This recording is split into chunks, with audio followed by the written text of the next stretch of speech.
Assalamualaikum warahmatullahi taala wabarakatuh. Saya Muhammad Fikri bin Sanusi. Nama matrik saya 254589. Saya daripada kumpulan E. Saya diberi soalan nombor 6 yang bertajuk bincangkan bagaimana pemegang taruh mempengaruhi penyaluran khidmat oleh organisasi perkhidmatan sosial. Okey. Bagi bahagian saya akan membentangkan tentang Kementerian Pembangunan Wanita, Keluarga dan Masyarakat. Bagaimana Kementerian Pembangunan Wanita, Keluarga dan Masyarakat mempunyai pengaruh dalam stakeholder terhadap dalam sektor kementerian itu tersebut. Okey, yang pertama, dalam Kementerian Pembangunan Keluarga dan Masyarakat. Dalam Kementerian Pembangunan Keluarga dan Masyarakat ini terdapat satu kod etika yang mempengaruhi organisasi tersebut untuk penyaluran perkhidmatan kepada organisasi sosial. Okey. Antaranya ialah terdapat buku panduan kod etika. Okey, pada 15 Disember 2014, kod etika bilangan 1 telah dibentuk yang dikenali sebagai buku panduan kod etika Kementerian Pembangunan Wanita, Keluarga dan Masyarakat. Buku panduan ini ialah bertujuan untuk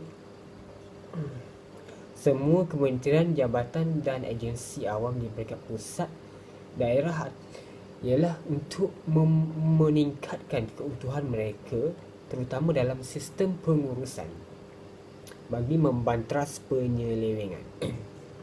Okey, dengan ada bukunya, dengan ada terbentuknya kod etika tersebut dapat membendung kaki tangan dalam kementerian tersebut supaya mereka mempunyai kesedaran yang optimum terhadap tugas yang mereka hendak laksanakan. Okey. Bagi memantau dan menjayakan kod etika tersebut, satu jabatan khas telah dibentuk, iaitu Jawatan Kuasa Integriti dan Tadbir Urus yang dikenali sebagai J2. Okey, tujuan utama jabatan ini dibentuk adalah untuk mengatasi masalah-masalah pengurusan kewangan dan dalam pentadbiran awam. Okey, penubuhan jabatan ini juga ialah untuk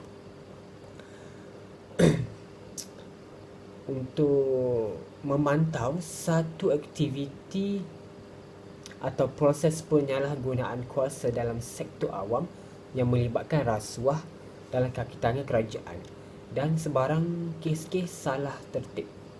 Okey, tujuan utamanya ialah dengan penubuhan jabatan tersebut dapat mengawal dan dapat memberi penghayatan kepada pekerja-pekerja di bawah kementerian untuk lebih telus dan menghayati kod etika tersebut, kerana dengan adanya jabatan tersebut dapat memberi satu manfaat kepada pihak kementerian untuk mengatasi tujuan untuk mengatasi masalah-masalah integriti dalam penjawat awam.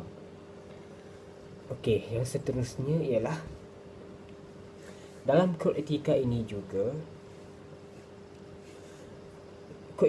juga berlandaskan kepada nilai teras, nilai sokongan dan nilai etika kerja yang perlu dihayati, iaitu seperti amanah, telus, benar, adil, bijaksana dan bersyukur. Ini kerana sebagai seorang penjawat awam, mereka perlu mengamalkan nilai-nilai yang sedemikian supaya tahap kerja mereka dapat memberi kepuasan kepada pelanggan dalam sistem penyaluran perkhidmatan yang sebenar.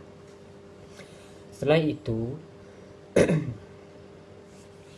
kod etika ini juga yang berdasarkan nilai teras ini juga dapat dibentuk supaya pekerja-pekerja di dalam Kementerian Pembangunan Wanita, Keluarga dan Masyarakat dapat memberi satu suasana kerja yang harmoni supaya mereka dapat melakukan kerja dengan sempurna.